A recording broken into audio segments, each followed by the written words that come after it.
पति पत्नी में झगड़ा होता है तो भगवती उमा की उपासना करें। तुम सुंदर बहन चाहो तो गंधर्वों की उपासना करें। सुंदर पत्नी चाहिए तो उर्वशी की उपासना करें। प्रधान बनना चाहते हो तो प्रजापतियों की उपासना करें। विधायक बनना चाहते हो तो मनुओं की उपासना करें। मनु राजा हैं, महाराज राजपाट लेना चाहते हो तो। इसलिए दुखों को मिटाना चाहते हैं तो भगवान शंकर की उपासना करें। शंकर जी तुम्हारे सारे दुखों को मिटा देंगे। ये भगवान शंकर में सामर्थ्य। यद्यपि वर अनेक जग माहि, एक शिव तज दूसर नाम।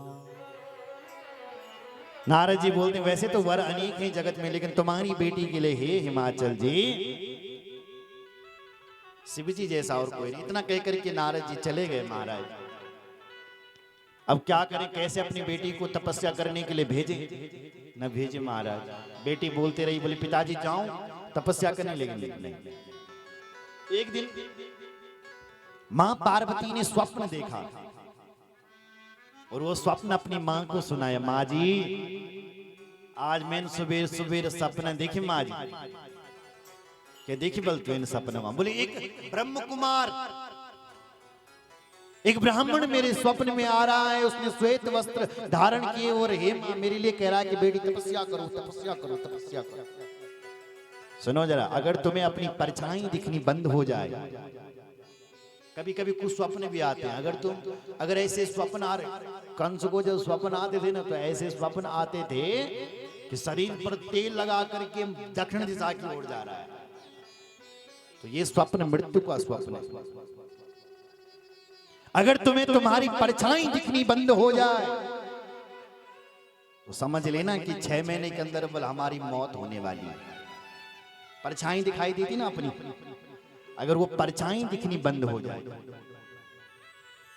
अगर दर्पण पर तुम्हें कुछ अलग अनर्गल कुछ दिखाई देने लग जाए, अपनी शकल ना दिखे दर्पण पर, तो समझ लेना 3 महीने के अंदर हम मरने वाले हैं। अगर मुंह से लाल शुरू हो जाए तो समझ लेना 2 महीने के अंदर मृत्यु के लक्षण है, शिव पुराण में कहे गए।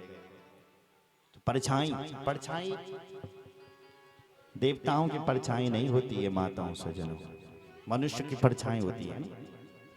बोलो जय श्री राम। कहा मैंने एक स्वप्न देखा, सुना हो बात मैं देख अस, सपन सुनायहूं तो सुंदर गौर सुविप्रवर, अस उपदेश हूं। हे मां, एक ब्राह्मण मुझे उपदेश दे रहा है कि तपस्या करो तपस्या करो। मां मुझे तप करना चाहिए, क्योंकि हे माता ये धरती जो खड़ी है ये तपस्या के बल पर ही तो खड़ी। विधाता ब्रह्मा जी जो सृष्टि करते हैं वो तप के, ब्रह्मा जी पहले तपस्या का बल तब सृष्टि का। भगवान विष्णु जो पालन करते हैं वो भी सृष्टि तप के बल पर ही करते हैं, और शिव जी जब संहार करते हैं तो तपस्या के बल से ही करते हैं। बिना तपस्या का तो सब कुछ फैल है। तप बल रचयि प्रपंच विधाता, तप बल रचयि प्रपंच विधाता, तप बल रचयि प्रपंच विधाता, तप बल विष्णु सकल जग त्राता, तप बल विष्णु सकल सुख त्राता, तप बल विष्णु सकल जग त्राता, तप बल विष्णु सकल जगदाता, तप बल शंभु करे संहारा, तप बल शंभु करे संहारा, तप बल शंभु करे संहारा, तप बल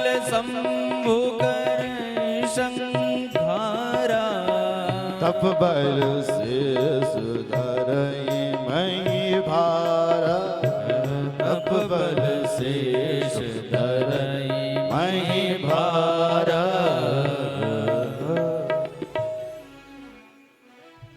तपस्या के बल पर ही बलशेष भगवान इस धरती को अपने फन पर धारण करते हैं। तपस्या के बल पर ही भगवान विष्णु हमारा पालन करते हैं। कैसे पालन करते हैं सुनो जरा। जब तुम अपनी माँ के पेट में थे तब तुम्हें कौन खिलाता था?